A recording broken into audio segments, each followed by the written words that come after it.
Welcome to Fantasy Baseball today on Thursday, May 15th. I am Frank Stampfl, joined by Scott White and Chris Towers. Today on the show, the Dodgers have promoted Dalton Rushing. I have some rankings questions.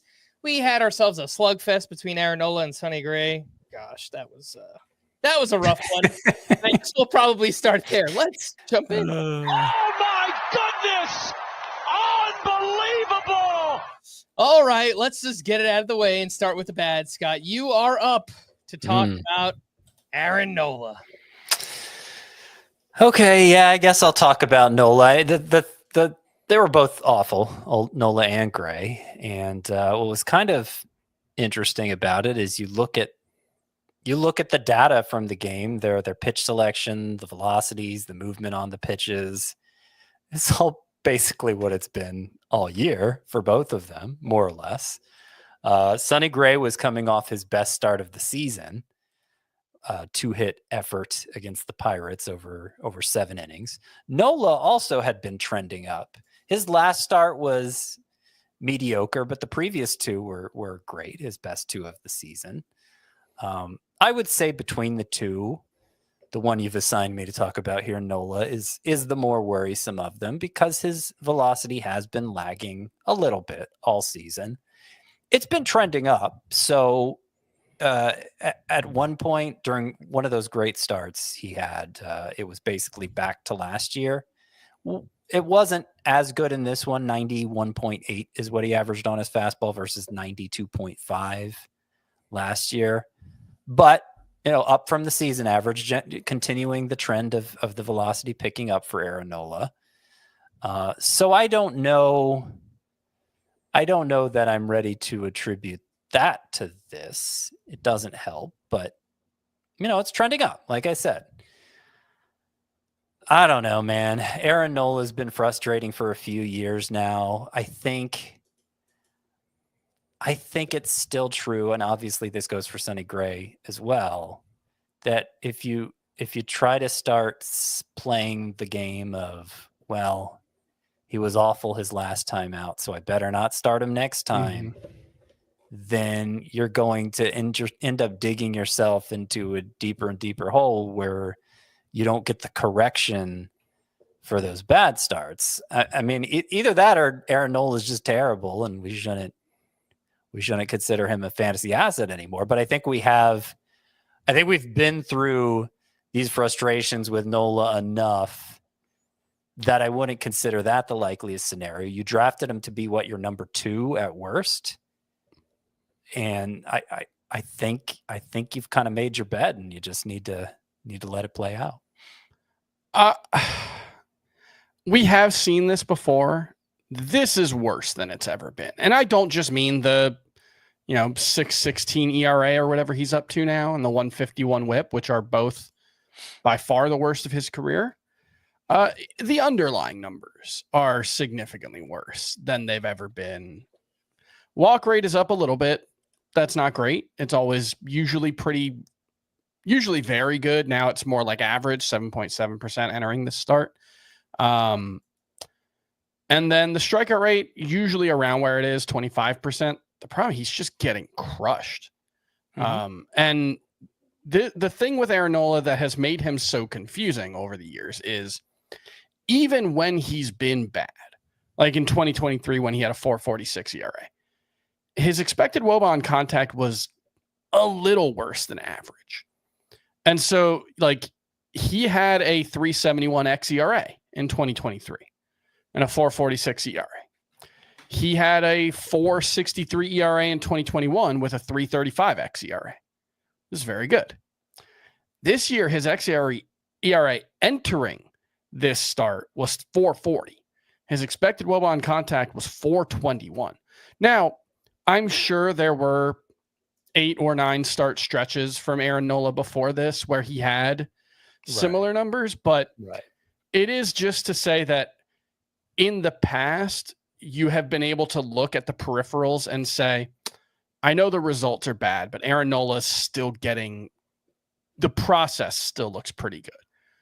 Right now, the process looks terrible in addition to just the exit velocities. Really just the exit velocities, right? Yeah. And the fact that his fastball velocity is lagging by a fraction of a mile per hour. And that's for the season, it's down a mile per hour. Yeah, it's been trending up, though. Getting that one specifically is getting the fastball, destroyed. 447 expected WOBA on contact, or expected WOBA against the four-seamer. It was 280 last year. It wasn't bad. Mm-hmm. So I tend to think it's some combination of, declining skill set for sure. Yeah. He is, 33, 34? No, he's only 31? God, it feels like Aaron Nola's been in his 30s forever. I do think it's a little bit of a declining skill set, and then probably a little bit of the worst case scenario for variance right now. Well, we have seen, Aaron Nola is not a hard thrower. No. He relies on precision, and we have seen stretches from him before. Probably every year in the last 4 or 5 years, we've seen stretches of him before where he's not getting that pinpoint control. He's locating too much over the middle of the play, and that's when he gets crushed. And I remember the first year of the pitch clock, there was an explanation. It had to do with the location of the pitch clock, and he was having to turn his head, and that was causing him to leave pitches over the plate when he was delivering them. So there's been a lot of stuff like that. But he comes out of it. And so maybe he won't come out of it this year, and we'll know better than to draft him next year. But I think history suggests he'll come out of it. And again, you've made your bet. This is the worst 9-start FIP for Aaron Nola since at least 2021. I'm not sure. He did have a worse one back in 2019. But other than that, this is the worst process stretch that we've seen from Aaron Nola. Yeah, I know he's not a hard thrower, but I think when the fastball velocity is down even 1 mile per hour, averaging 91.4 on that pitch, the margin for error is that much slimmer. And so, you miss your spots when you throw 92, 93. All right, maybe you get away with a little bit, but, again, just down a little bit more this season. And as Chris mentioned, that fastball is getting absolutely crushed. So I think we do just have to alter our perception a little bit on, yes, he was probably drafted as your SP2 or SP3 coming into the season. Maybe you view him more as like an SP4. What do we do with this? I don't know. I'm not trying to trade for him. I'll say that. Yeah. Trying to figure out when to start him, Scott, you're right, is kind of, right. I don't know, a difficult task to do. And next week he's lined up for 2 starts. One of them is in Coors Field. Now, the Rockies are very bad, but it's still Coors Field, and he's getting crushed. So I don't know. I don't I'm know inclined to start him at Colorado and at the Athletics in Sacramento. I'm inclined to sit him there. Yeah.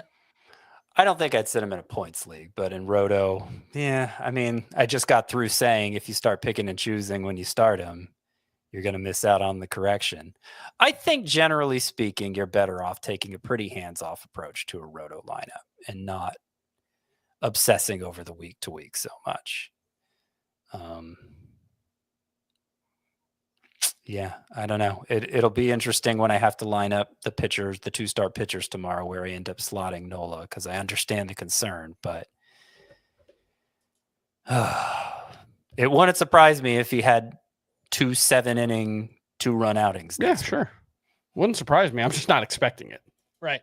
On the other side, we mentioned already a few times, but Sonny Gray also rough in this one. They each gave up 3 homers in this start. Sonny Gray, 3 2/3, 8 hits, 7 runs allowed. 8 hard hits, 93 average exit velocity. Pitch mix looks fine, but 4-seam and sweeper got crushed in this one.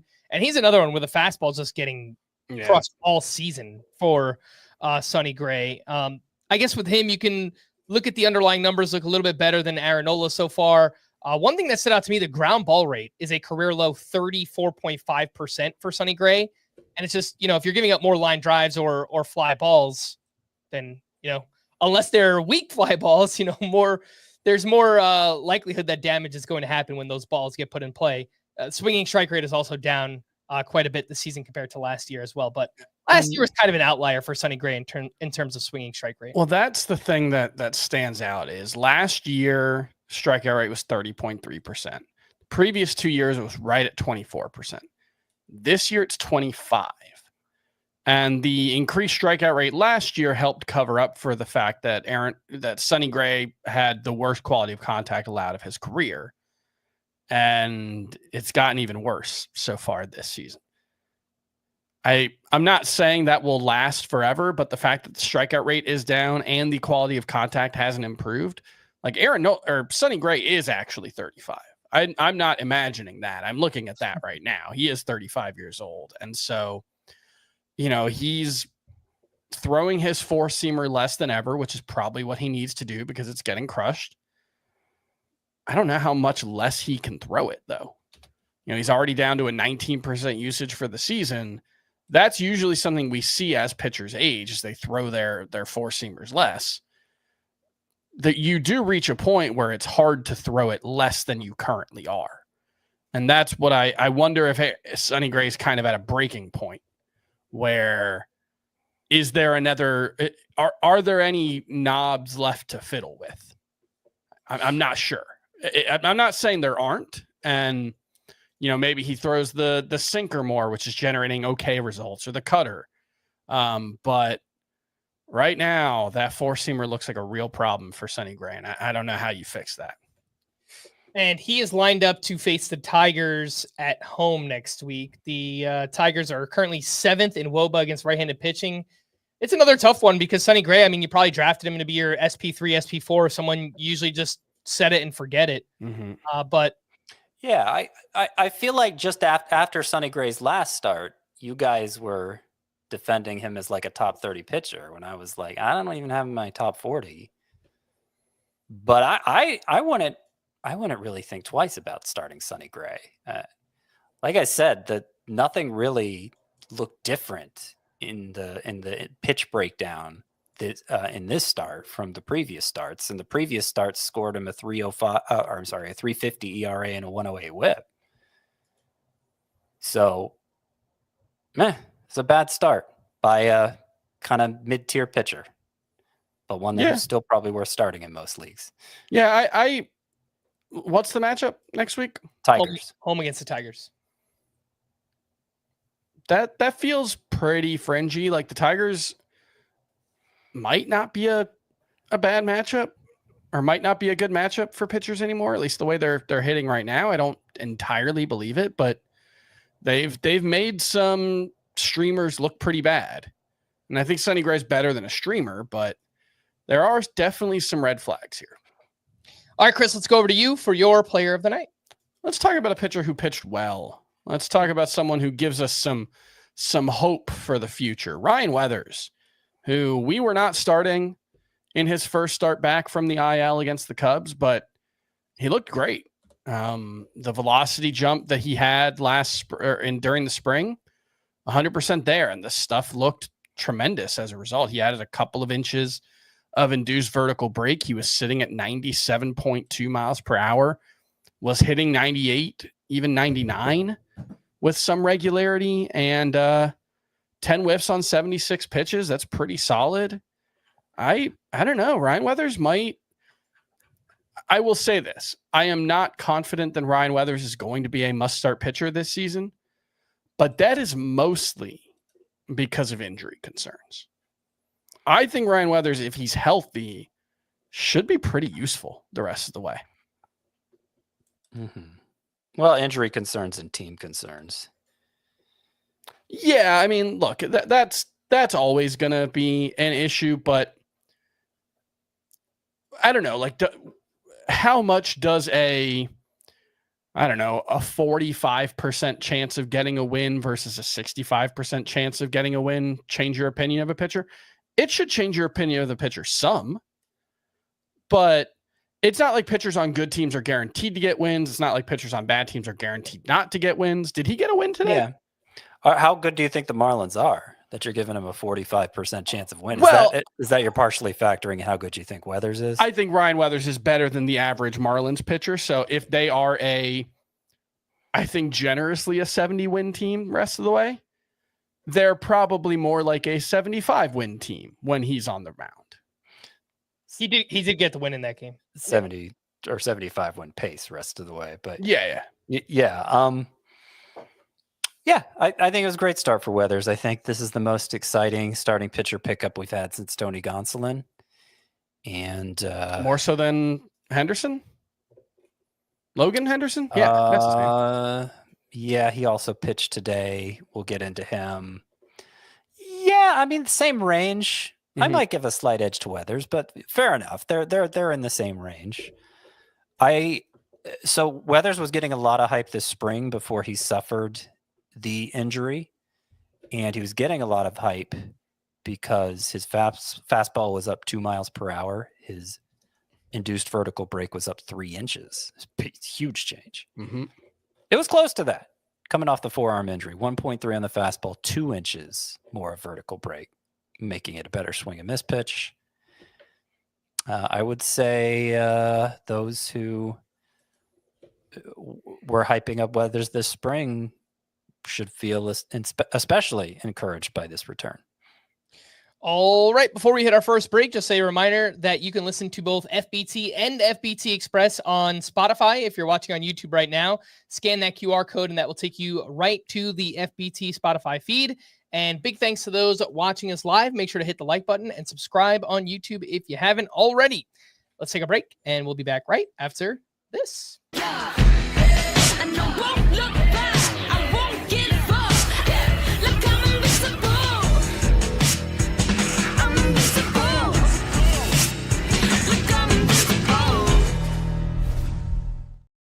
Welcome back in Fantasy Baseball. Today, let's hit some news and notes. And the Dodgers have promoted their top catcher prospect, Dalton Rushing, who in the minors this season was hitting .308, .424, .514 with 5 home runs in 31 games at AAA.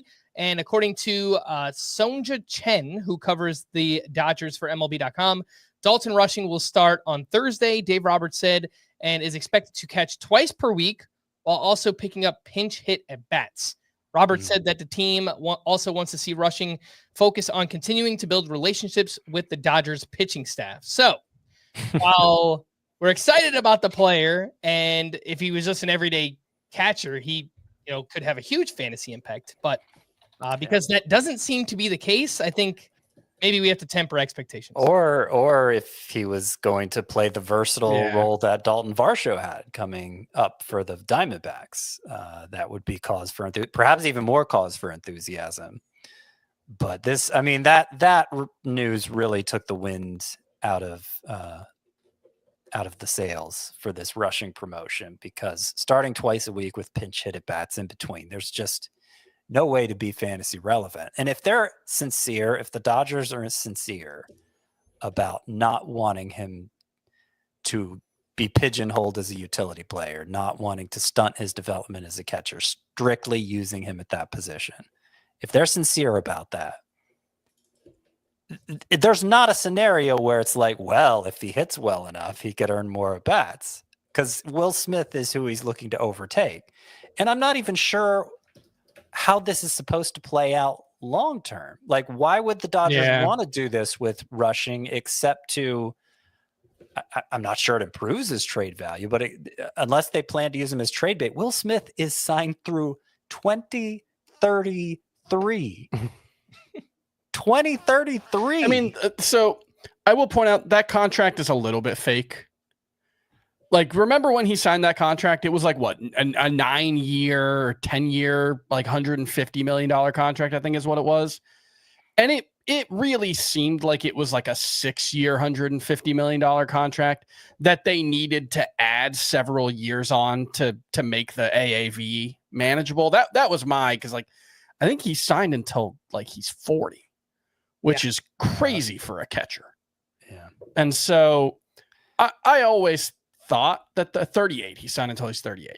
I always thought the plan was like, it's not really as long of a contract as it seems, and he'll just be a bench guy by that point. But I think the larger point, he's only 30 now. Yeah. I think the larger point in terms of the short term, like, this is much more Moises Ballesteros than Agustin Ramirez in terms of my expectations for playing. Yeah. Except it seems like there's even less possibility. Like the next day we talked about Ballesteros. Oh no, if he hits well, how is there a way for him in the lineup unless Michael Busch moves to third base? And Michael Busch was taking grounders at third base the next day, which we don't know is related, but But Dalton kinda Rushing seems like it's has related. played first base.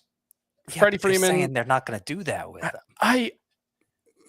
Maybe If they're sincere, maybe they're insincere. maybe that's true, and he's just an Austin Barnes replacement. Mhm. That feels like a waste. It feels like malpractice. I know. And so I thought, because at first was reported that Dave Roberts was saying this, and I thought maybe he's speaking in his own capacity, and the front office hasn't really laid out its vision for Dalton Rushing yet. But then the front office, the GM, came out and said the same thing. So I originally put Rushing 18th in my catcher rankings because catcher is very deep. That's as high as I could get him. That's its own issue. But I don't even think he can be that high. I don't think he can be as high as Ballesteros if he's really just going to be starting twice a week. So how do you guys rank? I guess he'll be behind Ballesteros for this, but Rushing, Ballesteros, Drake Baldwin, and Edgar Caro. Those kind of feel like the 4 young 2-catcher league names right now. Man, I might be on an island here. I might put Caro first of that group. I agree with you. I have him first of that list. He's got the clear edge in playing time on all of them, I think. He's got no power. That's fine. He's a really good batting average source. Yeah. And I don't think it's no power. Keibert Ruiz has minimal power, and he's been a top 20 catcher for several years. So I don't think Edgar Caro is significantly less talented than Keibert Ruiz. I just don't see a scenario in this deep catcher pool where in a 1-catcher league, the sort of league where you're actually going to be making this choice, Caro. I don't think any of these guys are 1-catcher league. None of these guys matter. Yeah, I was talking about 2-catcher leagues. Yeah, because it was Rushing, Ballesteros, Caro, and Drake Baldwin. Yeah. Maybe the best case scenario. Well, the best case scenario for all of them is the guy in front of the 3 other guys gets hurt. In Ballesteros' case, it might be 2 guys have to get hurt. But Baldwin, he's not going to get to 60% of the playing time. So you're hoping for a 50-50 split. Yeah. He's never going to DH. He's not going to play the outfield. He might hit 10 times as many home runs as Caro hits, though, even if with a 50-50 split. Sure. And it doesn't matter to you? I'm not saying it doesn't matter. And a much better lineup, too. But it's not like Caro's a bad hitter. I get that he doesn't have power. If he was batting second in a good lineup, it'd be a different story. But he's on the White Sox, and the playing time is safest for Caro. So if you want to sell out for floor, okay. I just think I really think when there are so many catcher possibilities this year. Give me the upside. I really think you're underrating the upside with Caro.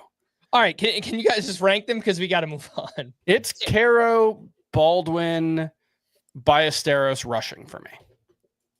Baldwin, Ballesteros, Rushing, Caro.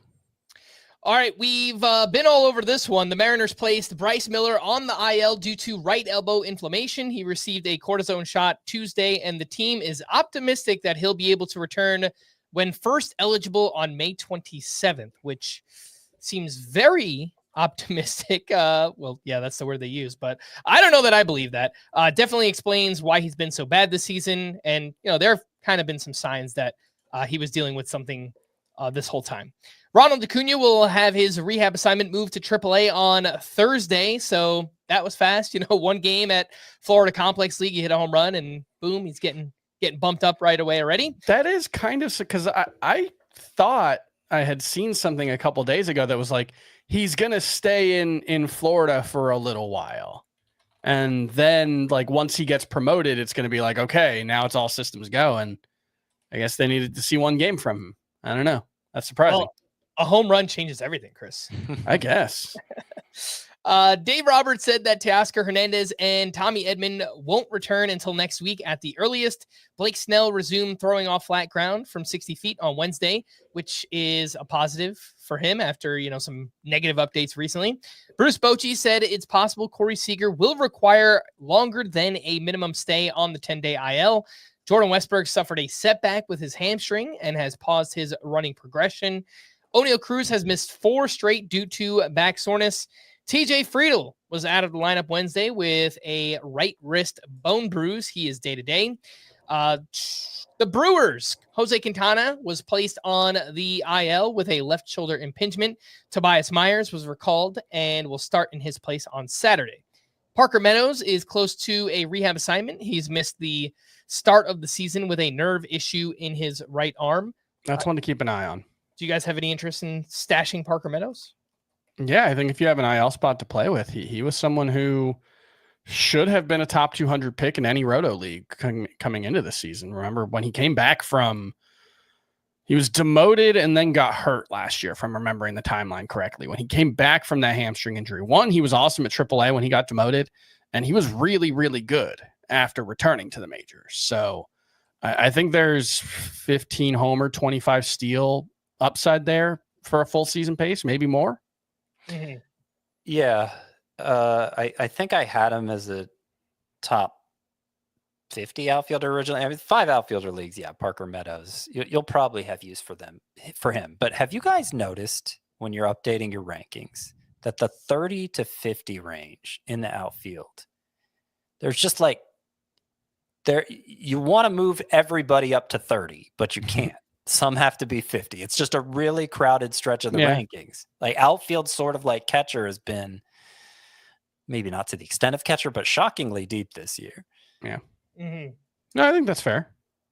Yeah. Like somehow Lars Nootbaar got pushed outside of my top 50, and I like Lars Nootbaar. So I guess I was just moving a bunch of people up. Yeah. I keep thinking I got to move Willie or Abreu up. Yeah. I got to. And then the highest I can get him is 42. And I feel the same about like Chandler Simpson. Yeah. Yeah, like Buxton, I moved up a bunch today. Jung-Hoo Lee continues to hit, right? So, yeah, I mean, those are some of the names in that range. Elliot Ramos has been, mashing as well. So I moved him up. So, someone's got to move down as a result. The MRI on Chris Martin's right elbow came back negative. The Red Sox placed Tanner Houck on the IL with a right flexor pronator strain, retroactive to Tuesday. Cooper Criswell will take Houck's spot in the rotation. Ben Joyce underwent surgery to repair his right shoulder and is expected to miss the rest of the season. And Eddie Rosario signed a minor league deal with the Milwaukee Brewers. Let's get into the waiver wire names here from Wednesday's action. Rhys Hoskins had a huge game, 4 for 4 with his 5th home run. He had 5 RBI, and in 26 games since mid-April, 349 batting average, 5 home runs, 20 RBI, and an OPS near 1,000 for Rhys Hoskins. He is 58% rostered. The other name here, Jake Cronenworth, 2 for 3 with a walk, a double, and his first stolen base. Small sample. He's only played 18 games. He was on the IL for over a month, but when he's played, he's looked really good. Scott, who do you like more, Rhys Hoskins or Jake Cronenworth? Definitely Hoskins. Yeah. We know he has the upside to hit twice as many homers as Cronenworth can. And I don't see anything in the profile for Cronenworth that really makes me think he's like some kind of different player this year. Rhys Hoskins obviously was terrible last year coming back from the knee injury and lost playing time because of it. Early this year, he was losing playing time too. And it was like, oh geez, did I stick my neck out too far for Hoskins? But he hasn't sat a game in 3 weeks. He hasn't sat out a game in 3 weeks. So, and he's hitting well. And you don't even need to do the like since X days with Rhys Hoskins now. He's just good. Yeah. He just has like an 858 OPS right now. So there's another position, first base. Can't rank Rhys Hoskins high enough. Like I think he's outside my top 20 and for good reason. But I'd be fine starting him as my corner infield in a roto league. Absolutely. Mm-hmm. Would you drop like a Nick Kurtz for Rhys Hoskins? Because Kurtz hit his first home run on Tuesday, but he's been striking out a lot. They're still playing him, and the batting average isn't bad. So he's been okay, but hasn't lived up to expectations yet. I would hope I have someone less interesting than Nick Kurtz to drop. If I don't, then I don't, and okay, I'll drop him. But I would definitely hope I have someone more boring. I think I think people who hold on to Nick Kurtz are going to be pretty happy. I agree.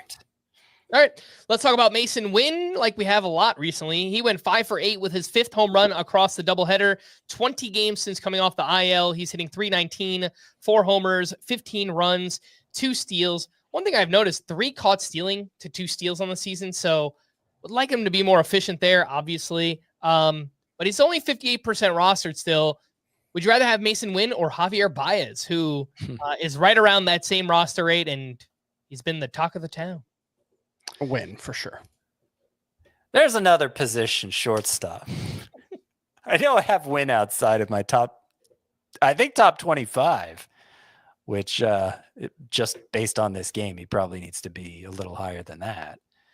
But man, I'd rather have Wynn than Baez because I have a lot of doubts about Baez. Just like the poor exit velocity readings and everything else. But it's been hard to get Wynn as high as he deserves to be with as good as he's looked since coming back from the IL. So Mason Wynn was hitless with 9 strikeouts in the first 5 games of the season. I believe it was 9 strikeouts. Since then, this is not including today. So before he had another multi-hit game with a home run today? It was a doubleheader. Doubleheader before he went 5 for 8 with a home run.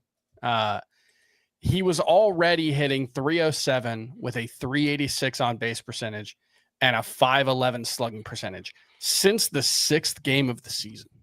Mm-hmm. Mason Wynn has just been awesome for most of the season. He's been hitting second for the last 2 weeks now.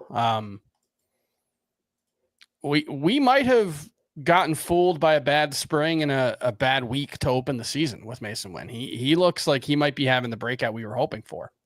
Yeah, like I said, we just need more steals. So just need him to be more efficient on the base paths. And I love the fact that they moved him up in the lineup already. I mean, he's consistently batting second now. So, you've got Nootbaar, Mason Wynn, and then it's usually a combination of, Brendan Donovan, Nolan Arenado, Wilson Contreras. So do like that spot in the lineup for Mason Wynn. I could probably get him up to 20th. That puts him past Jeremy Pena. Yeah, Pena's been really good, though. Pena's Yeah, I have him on the rundown later on. We'll do like a fun with rankings segment. He's been 4-hit game here, and since he's been moved to leadoff, he's batting like over 400. He's been good. Awesome. And then I don't really know what to do with somebody like Jackson Holiday. I've already kind of yanked Xander Bogaerts way down the rankings. Not that I think he's terrible, just that there are too many other good options. Mm-hmm. I mean, I think Anthony Volpe's kind of similar. Like, are we ready to just bury him? He's done some interesting things this year. Yeah, a little bit of power, a little bit of speed. Yeah, batting average remains bad though. Yeah, I mean, gosh, he's polarizing because I do think there are some skills there, but it's just we don't really see it, that often from Anthony Volpe. Let's talk about Trevor Larnach, who has turned things up recently. 23 games since April 18th. He is hitting .295 with 7 home runs, 19 RBI, and OPS over 900. Hitting the ball very hard, barreling it up during that time. He's playing every day, 30% rostered. And Scott, if we look at, recent names in 5 outfielder leagues, how would you rank Larnach, Dalton Varsho, Max Kepler? Oh, man. Kepler, I think, goes at the bottom. Varsho, did you guys talk yesterday about how hard Varsho hit those 2 home runs? We talked about him, but not how hard he hit the home runs, no. So let me open up the right document here because I'm in my spring training document so I could talk about Ryan Weathers. So both of those home runs for Varsho on Tuesday were both hit 113 point something miles per hour. They were the 2 hardest hit balls of his career in the same game. Yeah, he's hitting the ball really. I mean, 96 mile per hour average exit velocity overall. He's crushing it right now. And I think I remember observing something similar in spring. Maybe I need to pull open that spring document. But yeah, I wonder if something's going on there with Varsho. Obviously a small sample, but when you're talking about the 2 hardest hit balls of his career, that becomes a very large sample. I think it's tough between him and Larnach. I'm going to go Larnach number one because here's the thing about Larnach. I've always liked Trevor Larnach. I've liked him, like back when I could first rank him as a prospect, I ranked him ahead of Jared Kelenic, which sounds kind of funny now, given the way Kelnick's career turned out. But the point was Kelenic became an elite prospect and Larnach didn't. As recently as last year, remember at the All-Star break, I was hyping up Larnach as a second half sleeper. It may be happening now because he's playing every day. He's not sitting against lefties anymore, which is the biggest advantage he has over Varsho. I presume you gave the surface level numbers, Frank, last 24 games, 295 with 7 home runs.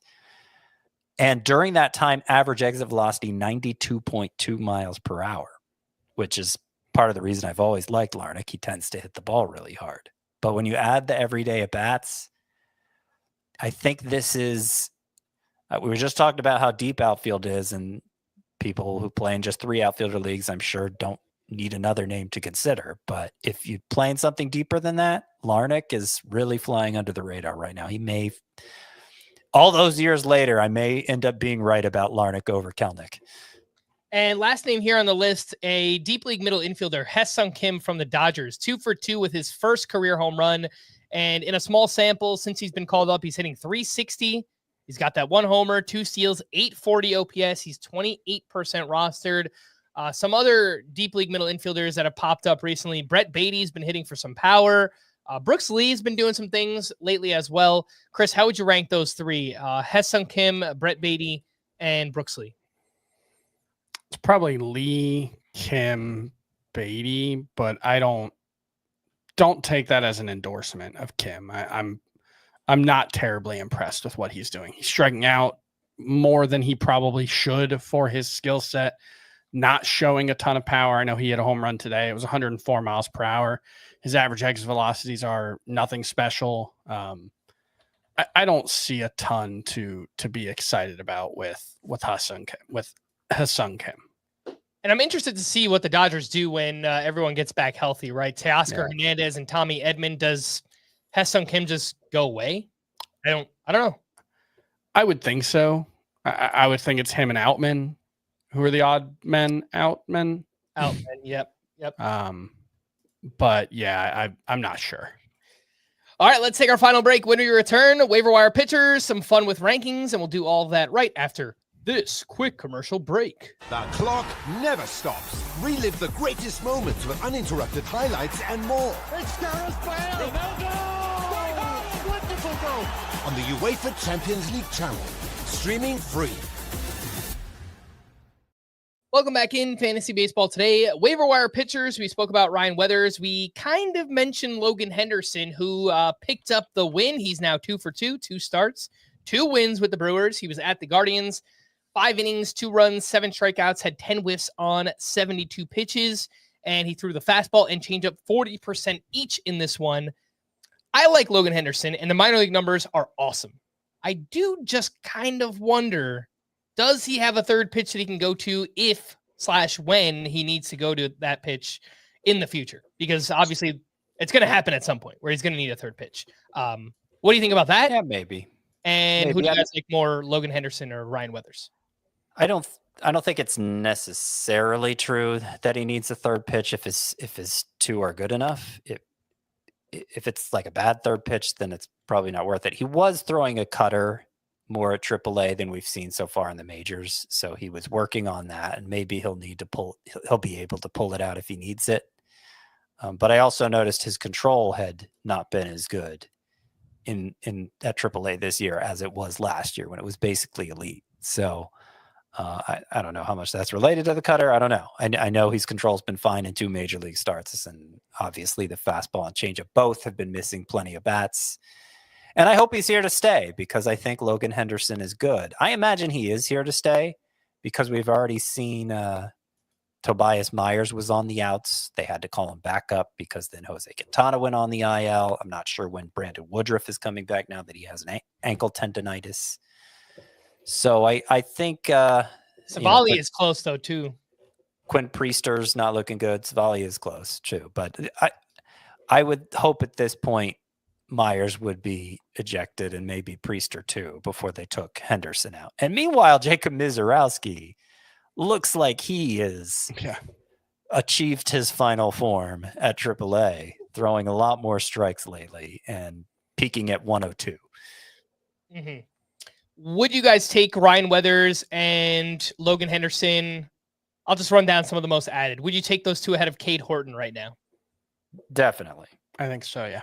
Would you take them ahead of AJ Smith-Shawver? Yeah. I would say so. Yeah, I think so too. What about Clayton Kershaw? Yes.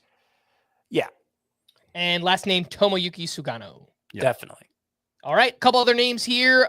Eric Fetty, I don't know how he keeps getting away with this. At the Phillies, 5 2/3 shutout innings, more walks than strikeouts. He has done that 4 different times this season. More walks than strikeouts in a start. And yet he has a 3.44 ERA on the season. Will Warren has turned in 2 strong starts in a row. He was at the Mariners, 5 innings, 2 runs, 9 strikeouts, a career high with 10 whiffs on 92 pitches. Looks like both of those guys might line up for 2 starts next week. So kind of giving you maybe a sneak peek for tomorrow's episode, Scott, but any interest in Fetty or Will Warren? Very limited interest in Fetty. That's one that, like, if you have him on your roster, okay, keep riding it, I guess. But I think that's going to end poorly before long. Will Warren, he's definitely behind Weathers and Henderson, but I think Will Warren's pretty interesting right now. He has 24 strikeouts to 5 walks over his past 3 starts. He's made some changes to his arsenal in that time, de-emphasizing his sinker for more 4-seamers, which is getting good whiffs and good results overall while his sinker's getting crushed. I think Will Warren's okay. It's probably, at best, he's maybe a top 100 pitcher starter. So I'm not like beating down the door for him the way I would be for Weathers or Henderson if they were available. But I think Warren's showing some signs. He'll probably stick around whenever Stroman's healthy. One other thing on Warren I wanted to point out, he threw more curveballs in this start too, and that was a pitch they spoke about in spring training that he kind of dug up from his past, that he used to throw a curveball and then kind of went away from it, and he brought it back. And in a very small sample size this season, it has been awesome. 55% whiff rate on that curveball. Yeah. So, well, I don't think that pitch is actually that good, but interested to see if he throws it a little bit more, what can happen there. And with Eric Fetty, I had to dig it up. You can't keep getting away with it. You can't keep getting away with it. I always forget there's that second one. There's I don't know, man. There's a lot of guys who can't keep getting away with it right now. Just to address with Fetty specifically, he's only been getting away with it for 2 starts. Prior to the last 2, this is kind of how much a small sample of 2 starts can impact a player's numbers. Prior to the last 2 starts, Eric Fetty had a 4.78 ERA and a 1.46 WHIP, and nobody cared about him. I think we should continue not to care about him. James, for the most part, yeah. Jameson Taillon turned in a quality start against the Marlins, but he allowed 3 home runs. He's allowed 7 home runs in his last 2 games. Would you guys, if you had Taillon, would you hold him for his next start at Miami, or drop him for any of these more interesting options? Oh, I would rather have Weathers or Henderson for sure. But if it's Will Warren, I'm probably just starting Taillon next week and see what happens after that. Maybe someone else comes up, or I'd rather, I don't think I would drop Taillon for like Clayton Kershaw even. Just because that just kind of feels like the likeliest outcome is neither's much better than whatever their next matchup is.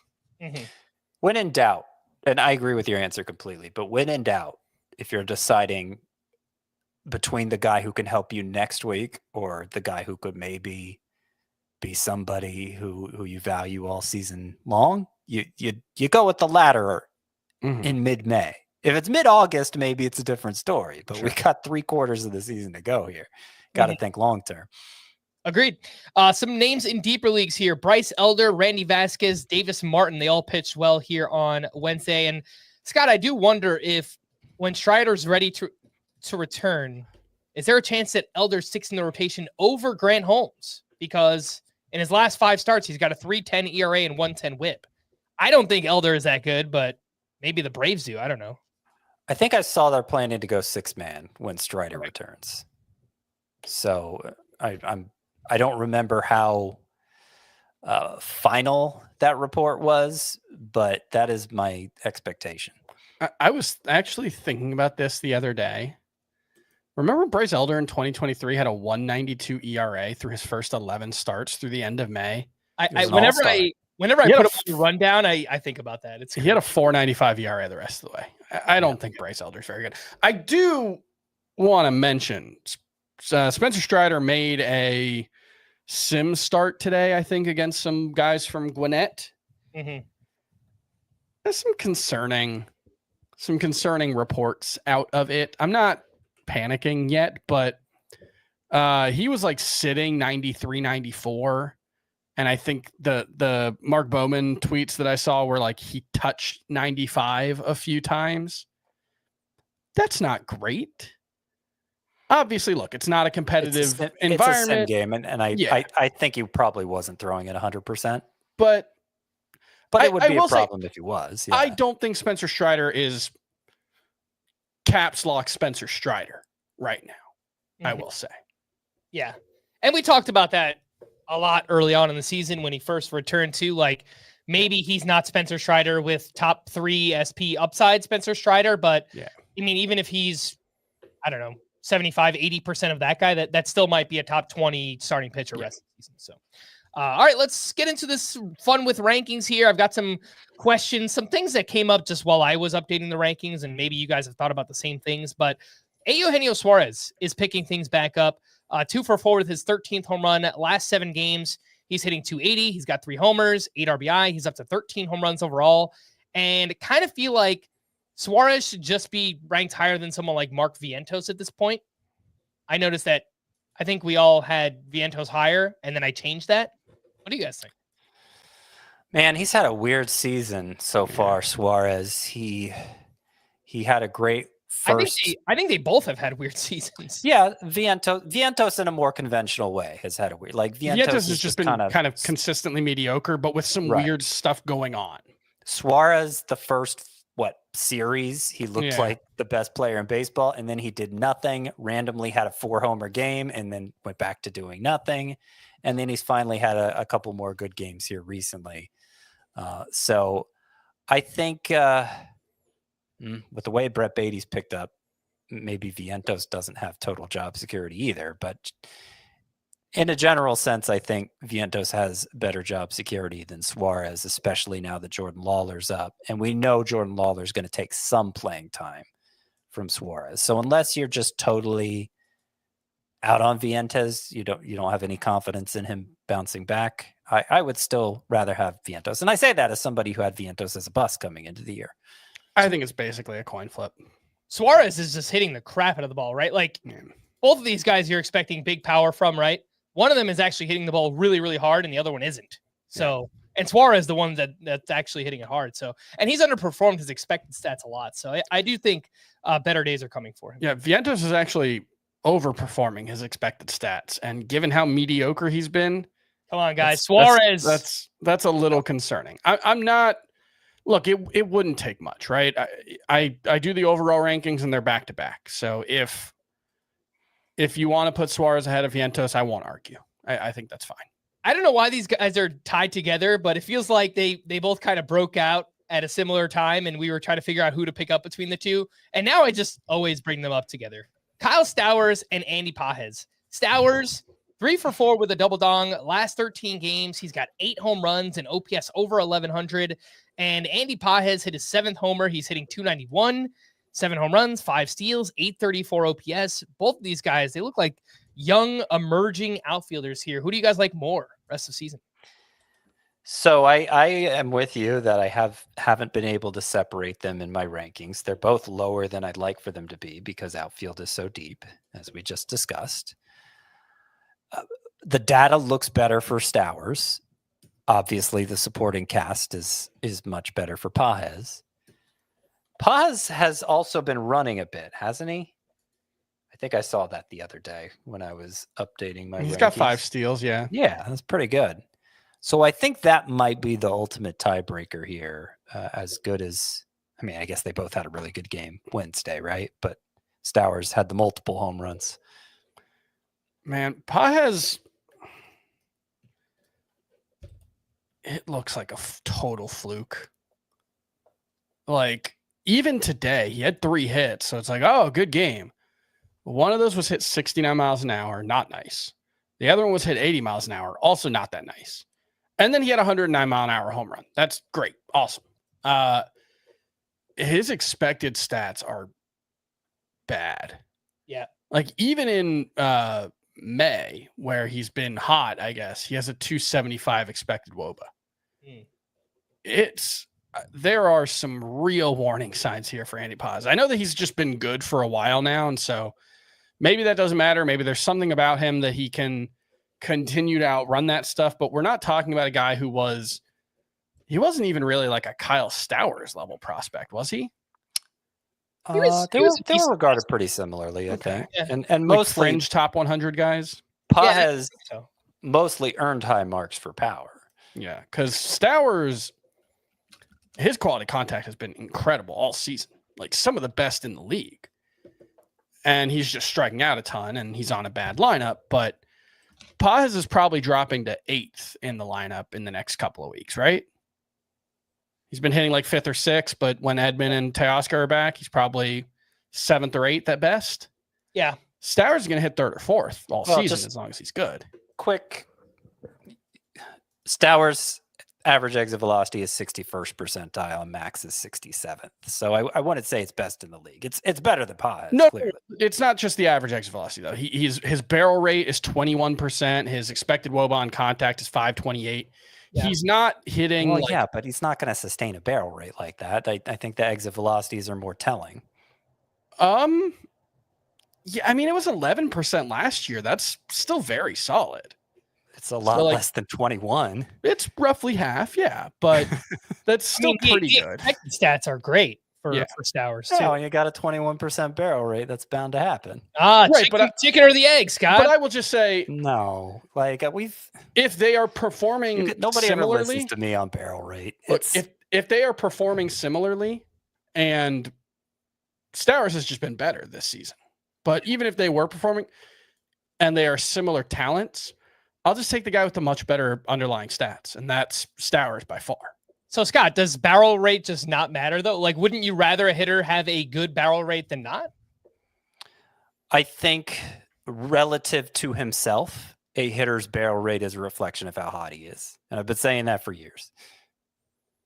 All right. I think all of this stuff is relative, can be influenced by hot streaks. If you have an outlandish barrel rate, by both your own standards and league-wide standards, and it adds up to middling exit velocities, what does that say?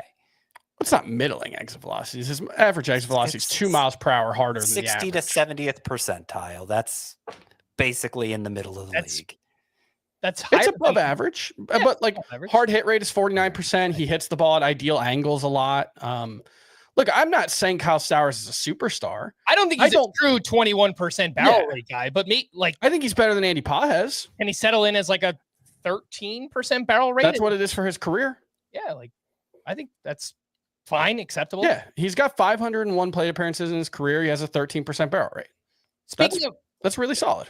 Speaking of these two guys, would you take either of them over Adolis Garcia? A name that we haven't talked much about. Hit his 6th home run here.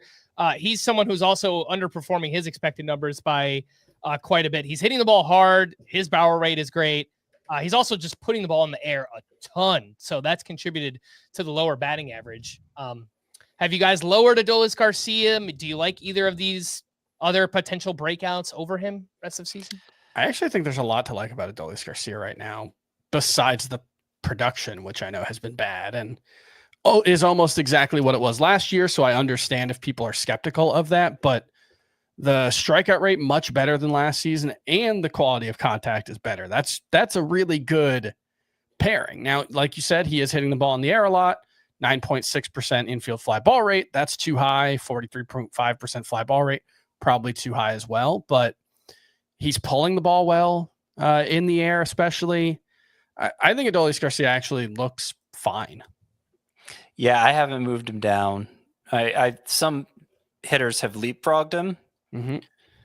But I haven't moved him down because I think there's enough reason to hold on there with Adolis Garcia. I do have, I'm trying to see how many spots I have him ahead of the duo we just talked about. Ooh, I'm surprised I have him as low as 54th. Yeah, he's right in the same vicinity as Pages and Stowers. Man, is that right?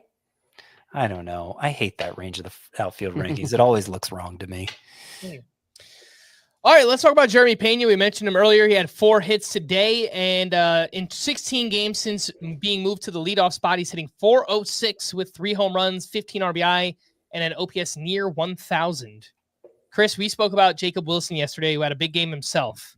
Who do you guys like more rest of the season, Jeremy Pena or Jacob Wilson? I think it's Pena. I think that's who I have ranked higher. And I think I talked yesterday about how it would be hard to move Wilson ahead of Pena. And part of that is just as good as Wilson has been, he really only projects to be an outlier, like a standout, a true plus contributor in batting average. I think everything else, maybe maybe runs because he hits leadoff in a pretty good lineup, but he's not going to steal any bases. The 5 homers, like I said, if he hit 10 total this season, I wouldn't be shocked. So I think there's a lot to like about Jacob Wilson. I think Pena impacts the game in more ways, and his batting average, while I don't think is going to be as good as Jacob Wilson's, there's some real growth in Pena's game so far. He is hitting the ball harder. He is striking out less. He is hitting more line drives. I don't know. Jeremy Pena might be like a 285 hitter the rest of the way. And, he was a 15-20 guy last year. I don't think he's going to be a 20 homer guy, but 15-20 seems reasonable. I'll take him over Jacob Wilson. Yeah. So I have turned the corner on Jacob Wilson and I'm ready to start giving him the benefit of the doubt. It's obviously a weird profile that almost never works in the modern game. But here he is a quarter into his rookie season and he's doing exactly that and really then some. Because no, he shouldn't be a viable source of home runs, and yet he was in the minors last year. He was in spring training, hit, I think, 4 home runs. And now he's at 5 in his rookie season, a quarter of the way through. I would take the under for 20. I don't think he's going to reach that. But he has more power than Luis Ariz, I'm willing to say at this point. Yeah. So we've always made the comp with Wilson in a best case scenario. He's Luis Ariz. I don't know that that's true anymore. And I think he is going to be an outlier for batting average with good enough power that I have him 15th at shortstop now. And 15 to 25 at shortstop, it's very jumbled. But I want to make a statement with my ranking of Wilson because I'm ready to buy in. Is that ahead of Jeremy Pena? Yeah. Pena's, I think, 20th right now, which he could be higher. But then I'd have to drop somebody else who also feels like he's top 20. I'll do the cop-out thing, and I'll say Jacob Wilson in points and Jeremy Pena. That might be the answer. Yep. Michael Garcia continues his strong season, hit his 5th home run. He's hitting .295. He's got 10 steals, hitting the ball really hard. It looks like he's taking a step forward. At some point, maybe we're there already. Maybe have you guys thought about it? Moving Michael Garcia ahead of names like Nico Horner or Matt McClain, who maybe have not lived up to expectations thus far. I moved him ahead of Eugenio Suarez. I don't know. Let me check the second base. I was moving them ahead of some big names. I just can't remember who. So I've moved Michael Garcia ahead of Tommy Edman on the IL. Jackson Holiday. No, I haven't moved him ahead of Horner or McClain. So that's the answer. Yeah, I want to buy into Garcia. It's still a pretty small sample size, and he's always hit the ball hard. How much, like, his barrel rate is up from 3.7% to 6.2% last year. 6.2 still below average. And 2, we are at a point in the season where the difference between 6.2% and 3.7% is like, 2 batted balls over the course of the whole season. So there's a lot that looks really good with Maikel Garcia, but there's always been some interesting skills there. So I'm not quite ready to buy in with my whole chest on Maikel Garcia yet. All right, let's wrap up with some leftovers here. And on the pitching side, Yoshinobu Yamamoto turned in a quality start against the Athletics. Chris Bassett, a solid outing against Tampa Bay. I hadn't realized he was struggling before this. His previous 4 starts, an ERA over 6. Nick Lodolo could not take advantage of the White Sox, unfortunately. 5 1/3, 7 hits, 3 runs allowed. Luis Castillo, a strong start against the Yankees. 6 innings, 1 run, 6 strikeouts. And Jesus Luzardo was great against the Cardinals. 7 innings, 1 run, 6 strikeouts with 13 whiffs on 100 pitches. Anything to add on Luzardo, Castillo, Nick Lodolo, Bassett, or Yamamoto? There was some interesting stuff going on with Castillo. His velocity was back to where it was last year. Still down from peak, certainly, but that was a good sign. He also threw a lot more splitters and was getting more drop on those splitters than he has. I think it was about 3 inches more of drop with the slider, and it was really good. 7 whiffs, 47% whiff rate. He commanded it well. I'm still mostly pessimistic about Luis Castillo. And when I update rankings tomorrow, I was planning on moving him outside of the top 40, which I would guess you guys have already done. I have him right at 40. But now it might be like let's see. There are a couple of guys I want to move ahead of him still. So he might drop to 40 just when like Robbie Ray and Mackenzie Gore and Chris Bubich, who I probably should have had ahead of him all along, or at least more recently than this. But I'm not actively looking to move Castillo down right now after this, at least. Yamamoto, by the way, his velocity was down across the board in this start. Fastball down 1.1, splitter down 1.5, sinker down 1.6. Dealt with the shoulder injury last year, so I think it's just something to watch. Like, if this becomes a trend for Yamamoto, then maybe something is going on behind the scenes. The splitter was down 2 in his previous start, though I think the other pitches were fine. Mm-hmm. So let's pay attention there. Tarek Skubal wanted to mention he's human after all. 6 1/3 innings, 5 runs, but still had 11 strikeouts and 21 whiffs on 95 pitches. And then Gavin Williams, a solid outing against the Brewers. 5 innings, 2 runs, 6 strikeouts. The whiffs were there through 64% of his pitches for strikes. Just the second time with 1 walk or fewer this season. So I know Gavin Williams has been so polarizing and we're kind of like grasping at straws here, but I thought this was a step in the right direction, I guess. It's been steps in the right direction for several starts now. The sweeper has better than a 50% whiff rate. I think still it was, what was it this start? It was less than 50 in this start, but it was still high. So I think overall it's still more than 50. Obviously he threw strikes at a better rate in this start. That's been the biggest, kind of the final hurdle to clear for Williams because the control has been so bad. It's been less than a 61% strike rate for the year. But in this start, he got it to 64, which is about what it was last year. And that's not great, but I think it's manageable if your stuff is good enough. And I think Gavin Williams, he's shown in recent starts that the stuff is good enough. Maybe not in exactly the way we were thinking, but if your number 2 pitch has better than a 50% whiff rate, that's good stuff.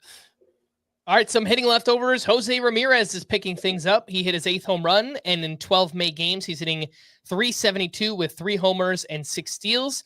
Ketel Marte, 2 for 4 with a double dong. Aaron Judge did it again, hit his 15th home run. Kyle Schwarber later in the evening then tied Aaron Judge, also hit his 15th home run. Gunnar Henderson is coming alive last 17 games. He's hitting .348 with 4 homers, 1 steal, and OPS over 1,000. Riley Green had himself a big day, 3 for 4 with his 10th homer. Tyler Soderstrom clearly was listening to the podcast yesterday because he hit his 10th home run after we mentioned the power. There was a bit of a power drought there for Tyler Soderstrom. And Alex Bregman hit his 11th home run. That's back-to-back games with a homer. I'll just bring this up.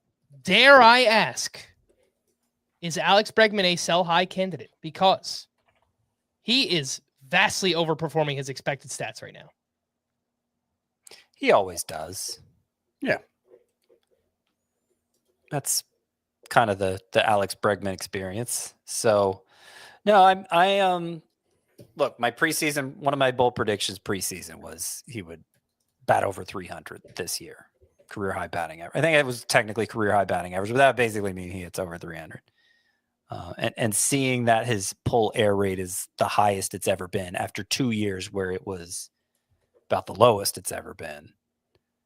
I think great approach for the park he's playing in now, and I think great approach for the hitter he is. And yeah, I'm kind of disregarding the expected stats in his case. I think, especially since third base has a number of underachievers. I mean, even Junior Caminero, the home runs are fine, but everything else is not where you want it to be. I think you just enjoy the blessing of having a stud third baseman. All right, the call to the bullpen will just bounce around here to the things that matter most. Luke Weaver struck out the side for his 4th save. I don't know how close we are to Devin Williams getting his job back, to be honest, right now. For the Phillies in game 1, Jose Alvarado started the 8th inning with a 1-run lead. He gave up a hit and a walk. He only recorded 1 out. He was relieved by Orion Kerkering, who got the next 2 outs. And then Jordan Romano struck out the side in the 9th for his 4th save. And he now has the last 2 saves for the Phillies. So I don't think Romano is just the guy, but I think it's kind of going to be still mix and match along the way. He's probably going to pick up some saves. At the very least, it feels like Jose Alvarado's value has just been crushed here in the last couple appearances. I imagine he'll still get some saves, and they're going to kind of tandem it with those two. But Romano is back in the mix, and at least over the last, 5-6 appearances, he's looked really good. Mm-hmm. So that's how they intended it to be, and it seems like they're going back to it. For the Tigers, Tommy Canley entered with 2 outs in the 7th inning. The bases were loaded in a tie game. He got Willier Abreu to hit into a double play. Canley then pitched a perfect 8th. Will Vest pitched the 9th inning with the game tied. He gave up 2 singles. He escaped trouble. He wound up with the win. On the other side, Aroldis Chapman blew the game and took his 2nd loss. The Blue Jays, Jeff Hoffman was unavailable. Jimmy Garcia got the 9th inning with a 2-run lead. He struck out 1 for his 3rd save, and this is a name to watch. If you have Jeff Hoffman, you might want to just handcuff him with Jimmy Garcia, or if you're in a deeper categories league where you just speculate on everybody, I think Garcia is a name to look at there. For the Marlins, Jesus Tinoco got the 9th inning with a 2-run lead. He struck out 1 for his 4th save, and boom, just right back to Tinoco, who kind of feels like he's settling in as the guy right now. It does seem that way. There really hasn't. The save opportunities has been so few and far between that it's been harder to say for sure. But Calvin Fauché hasn't been tasked with the 9th inning in weeks. He's been pitching like 5th, 6th innings at times lately. Yeah. So seeing them go right back to Tinoco the day after he blows a save, I think is encouraging for as much as you can value a Marlins closer. Yeah, I mean, that's bad team, bad pitcher. But yeah, I guess he is the closer now. I don't know how much it matters. And then for the Pirates, David Bednar pitched in the 8th inning with a 4-run lead, facing 2, 3, and 4 in the Mets lineup. So obviously a big spot there. He struck out 2. And then Dennis Santana got the 9th. He gave up a hit, but he did close out the game in this one. Every time Santana's pitched since they made the managerial change has been in the 9th inning. And I think every time the Bednar's pitched has been in the 8th. Bednar pitched the other day in the 9th with the game tied. And then maybe Santana didn't pitch. Well, yeah, because Santana was unavailable. He'd been worked too much. But every time Santana's been rested and the scenario called for a closer, I think it's technically only 1 save, but a scenario where you would normally use your closer, Don Kelly's gone with Santana. So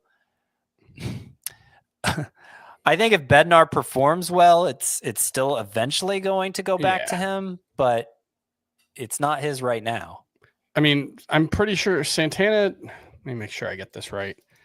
I'm pretty sure Dennis Santana has like 11 strikeouts in 18 innings right now. So I think eventually Dennis Santana will lose that job and David Bednar will get it back. But where it looked like David Bednar had just taken the job back, now I think it's not his job. So at least for now, it's Santana's, it looks like. All right, to stream or not to stream on Thursday, we have AJ Smith-Shawver up against the Nationals. Tomoyuki Sugano home against the Twins. Nick Martinez is home against the White Sox. Nick Martinez is a good choice. AJ Smith-Shawver. Yep, and both good choices. Sugano probably... No, you know what? I had Littell ahead of Sugano in my sleeper pitchers. I think they're kind of the same guy, yeah. Those are 4 pretty good options for a Thursday when there are so few games. That's... I'm trying to remember if I had Martinez or Smith-Shawver ranked high, but I like them both for this start. I like them both for this week. And then on Friday, we have Shane Smith at the Cubs, Cade Horton home against the White Sox, Andre Palante is at the Royals, Chad Patrick home against the Twins, JP Sears at the Giants, Andrew Heaney at the Phillies. Well, I think Sears at San Francisco, because it's obviously a big park, fly ball pitcher. I think that's a good match. And he's been pitching well anyway, even not at big parks. So yeah, I like Sears at San Francisco. I think that's pretty good.